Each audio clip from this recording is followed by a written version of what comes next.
मजाल ले हमके बुला के पिज्जा जी पिज्जा बर्गर खिया के मजाल ले हमके बुला के। Recording by Saanvi studio. डेढ़ दिन पे बाहर से जीजा जी आइले अपना बुलेटवा पे हमके घुमैले। डेढ़ दिन पर बाहर से जीजा जी आइले अपना बुलेटवा पे हमके घुमैले।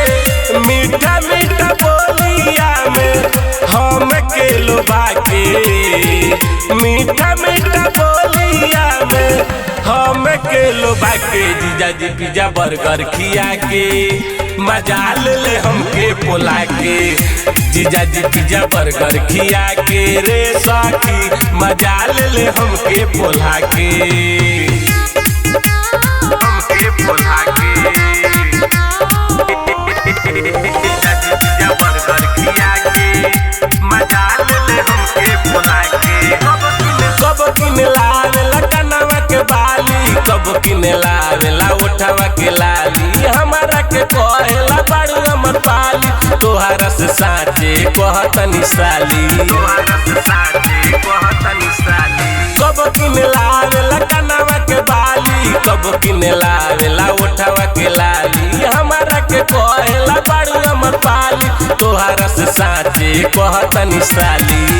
मम्मी डैडी से हमके छुपा के, मम्मी डैडी से हमके छुपा के जीजा जी पिज्जा बर्गर खिया के मजाल ले हमके बुला के।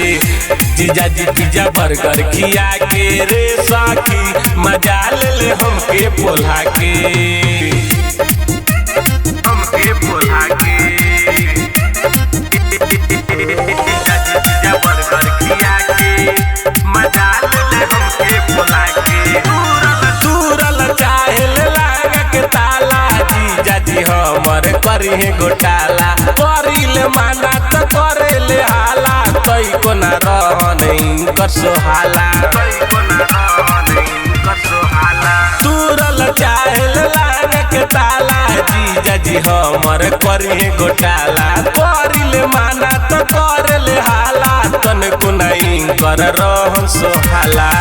नरेश बच्चन से रहिले बचा के, नरेश बच्चन से रहिले बचा के जीजा जी पिज्जा बर्गर खिया के मजाल ले हमके बुला के।